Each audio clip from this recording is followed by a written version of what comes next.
Si Max Payne ay nakikitang nalulunod sa isang ilog na puno ng mga bangkay habang iniisip ang kanyang patay na pamilya. Ang kwento ay talagang bumabalik isang linggo bago iyon sa opisina ng NYPD. Isang supervisor ang nagpapakilala ng bagong tao at sinasabi nito na ang lahat ng mga kasong hindi masolusyunan ay kadalasang napupunta sa mesa ni Max sa Cold Case Unit. Sinubukan kausapin ng bagong tao si Max, pero hindi talaga sumasagot si Max. Habang naglalakad sila, tinanong ng bagong tao ang supervisor tungkol kay Max.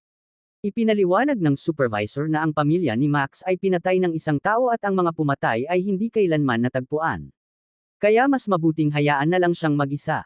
Kalaunan, armado si Max at pumunta sa isang walang taong subway station kung saan may tatlong adik na gumagamit ng isang asol na droga. Napansin nila ang relo niya at sinundan siya papunta sa banyo. Itinutok ng isa sa kanila ang baril kay Max at hiniling ang relo. Kalmadong sinabi ni Max na binili niya iyon sa isang pawn shop at itinuro ang isang lalaking nagngangalang Doug, sinasabing naroon din ito. Naging kaina-hinala ang lalaki at tinanong kung pulis ba si Max. Sinabi ni Max na hindi ngayong gabi at inamin na sinusundan lang niya si Doug. Nang lumapit sila, biglang binaril ni Max ang lalaking may baril. Tumakbo si Doug papasok sa mga cubicle habang ang ikatlong adik ay tumakbo papunta sa riles ng subway. Pinaputukan ni Max ang mga pinto ng cubicle hanggang marating niya si Doug at napansin ang isang kakaibang tato ng pakpak sa kanyang braso. Ipinakita ni Max ang larawan ng isang babae at tinanong siya tungkol dito, pero itinanggi ni Doug na may alam siya. Nang tanungin tungkol sa isang pagnanakaw 6 na buwan na ang nakalipas, sinabi ni Doug na ang kanyang partner ay napatay ng tinatawag niyang wings. Samantala, ang ikatlong adik ay patuloy na nakakakita ng mga anino ng mga pakpak na humahabol sa kanya sa riles. Sa matinding takot, sinubukan niya silang labanan at natamaan siya ng tren ng subway. Pagkatapos ay dinalaw ni Max si Trevor at sinabi na si Doug ay isang dead end. Si Trevor ay nagho-host ng isang party at sinabi kay Max na 3 taon na niyang hinahabol ang mga multo, ngunit binalaan pa rin siya ni Max. Isang babaeng nagngangalang Natasha ang lumapit at ipinakilala siya ni Trevor. Napansin ni Max na may parehong wing tattoo rin siya. Maya-maya, dumating ang ilang mga Ruso at naging nerbiyoso si Natasha. Sinubukan siyang ilayo ng isang babaeng nagngangalang Mona Sachs, ngunit pumagitna si Max. Kinumbinsi ni Natasha si Mona na umalis, at kalaunan ay inamin na si Mona ay kanyang kapatid. Pinapauwi na ni Trevor si Max, pero nagpatuloy pa rin siyang maghanap kay Natasha sa loob ng bahay. Napansin niya na maraming tao ang may parehong wing tattoo at ang iba naman ay gumagamit ng asol na droga sa iba't ibang silid. Isang lalaking nagngangalang Jack Lupino, na may wing tattoo sa mukha, ang tahimik na nakatayo sa tabi niya. Bago pa may mangyari, bumalik si Natasha at umalis kasama si Max. Kalaunan, isang babae sa party ang gumamit ng asol na droga at nagsimulang makakita ng mga anino ng pakpak. Sa apartment ni Max, sinubukan siyang akitin ni Natasha, ngunit hindi niya ito pinansin at tinanong siya tungkol kay Lupino at sa kakaibang party. Iniiwasan ni Natasha ang mga tanong at tinanong siya tungkol sa babaeng umalis sa kanya, na ikinagalit ni Max kaya pinaalis niya ito. Sa isang eskinita, nagsimulang makakita si Natasha ng mga nilalang na may pakpak na humahabol sa kanya. Natamba siya at inatake habang si Lupino ay nakamasid mula sa bubong na may hawak na espada. Kinabukasan, dinala ng partner ni Max na si Alex siya sa isang crime scene kung saan natagpuan ang bangkay ng isang babae na may ID ni Max. Napagtanto ni Max na si Natasha iyon. Pinapaliwanag siya ni Alex bago siya tanungin ng iba, ngunit iginiit ni Max na inosente siya. Sinisiri niya si Alex sa hindi pagresolba ng pagpatay sa kanyang asawang si Michelle at sinabing may isang killer pa na malaya. Sinabi ni Alex na ginawa niya ang lahat ng makakaya, ngunit umalis si Max. Samantala, nalaman ni Mona ang pagkamatay ni Natasha sa isang pulong. Kasabay nito, pinag-aralan ni Alex ang mga larawan ng krimen at napansin ang wing tattoo ni Natasha, na tumutugma sa isa sa mga pumatay kay Michelle. Agad siyang nag-iwan ng mensahe kay Max na may natuklasan siyang koneksyon sa dalawang krimen at pupunta siya sa apartment nito. Sa parehong oras, binisita si Mona ng isang police informant na nagbigay sa kanya ng card ni Max na natagpuan sa crime scene. Matapos marinig ang mensahe ni Alex, pumunta si Max sa kanyang apartment ngunit nakita niyang bukas na ang pinto.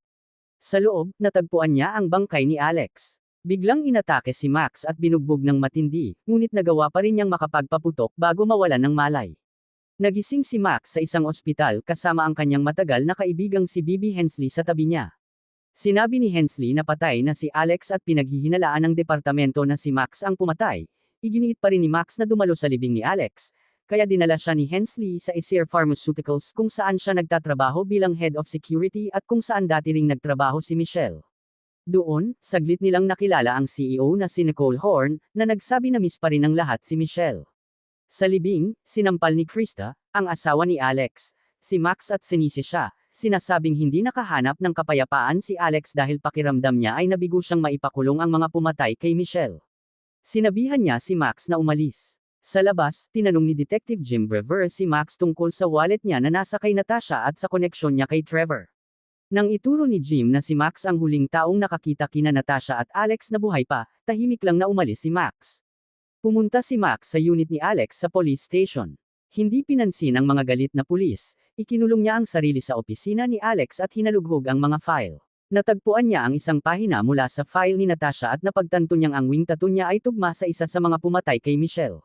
Bago pa mabasag ng mga pulis ang pinto, nakatakas na si Max sa bintana. Kalaunan, sinabi ni Max kay Hensley na may natuklasan si Alex tungkol sa pumatay kay Michelle, ngunit sinubukan siyang pakalmayan ni Hensley. Umalis si Max at napansin niyang may mga lalaking sumusunod sa kanya.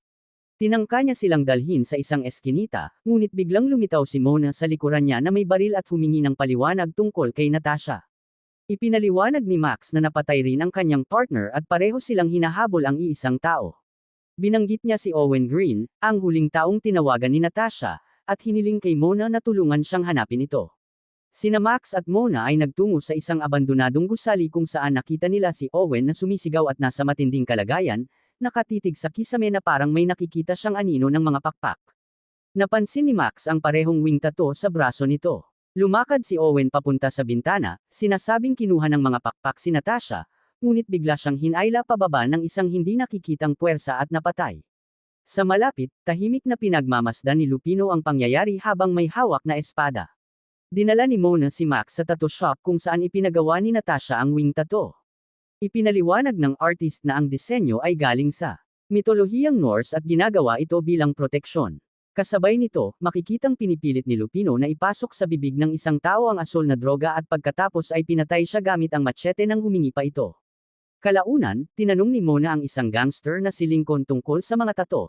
Sinabi ni Lincoln na ang demonyo ay bumubuo ng isang hukbo at ang mga pakpak ay tanda niya. Inihayag niya na ang pangalan ng demonyo ay Lupino at matatagpuan ito sa isang club na tinatawag na Ragnarok. Bago umalis si Mona, tinanong niya tungkol kay Max Payne.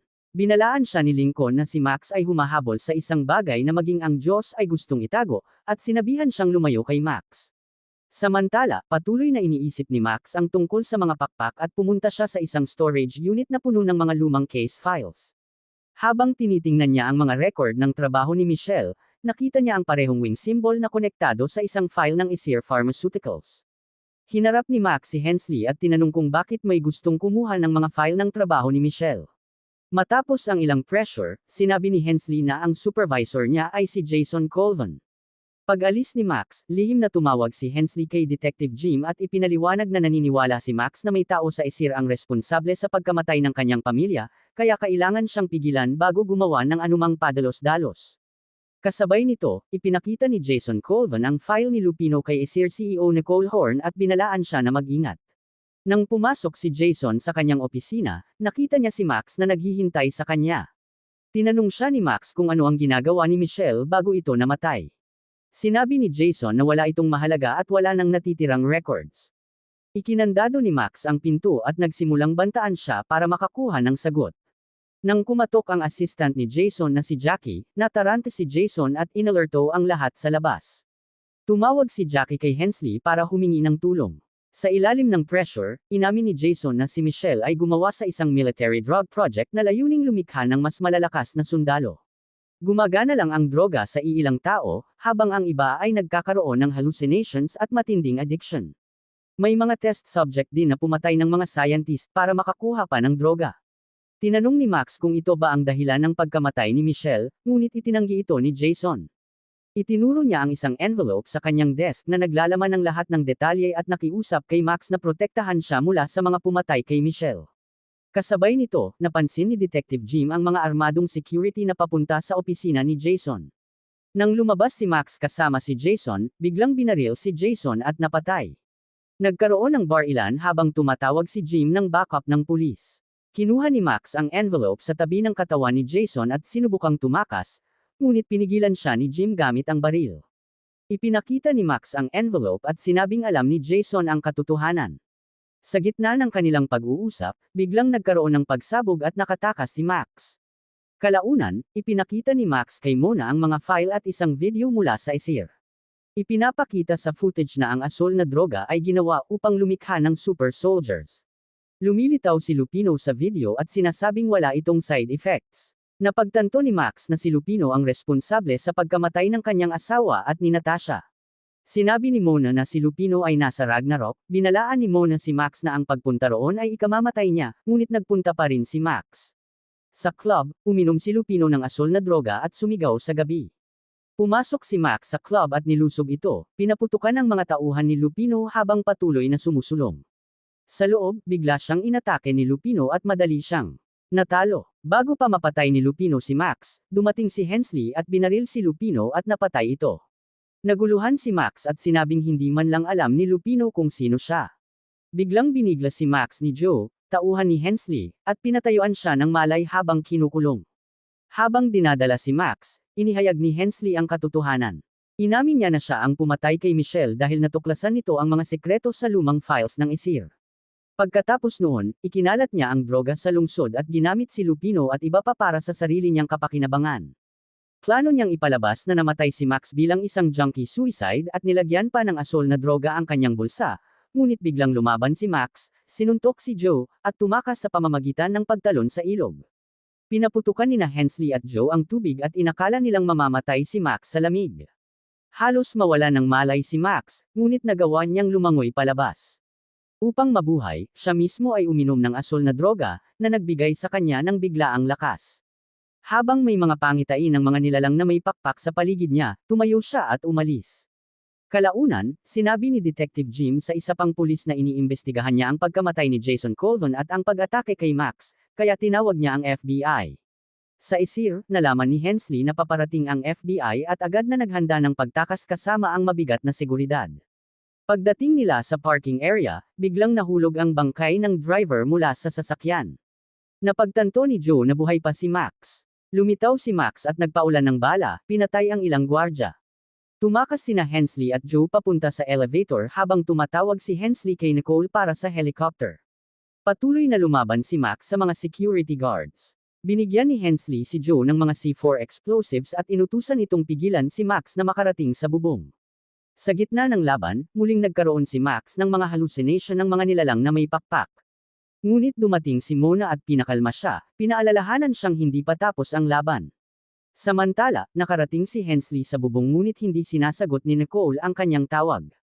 Ipinwesto ni Joe ang mga pampasabog, ngunit inambush siya ni Mona at ng kanyang mga tauhan, pinaputukan sila bago sumakay sa elevator. Habang namamatay si Joe, na-trigger niya ang mga pampasabog at nagkaroon ng malakas na pagsabog na yumanig sa gusali at nagbagsak ng mga debris sa ibaba. Sa wakas, nakarating si Max sa bubong at hinarap si Hensley at pinatay ito. Matapos ang kanyang paghihiganti, lumuhad si Max sa gilid ng gusali sa ilalim ng maliwanag na ilaw, tahimik na iniisip ang kanyang asawa at anak.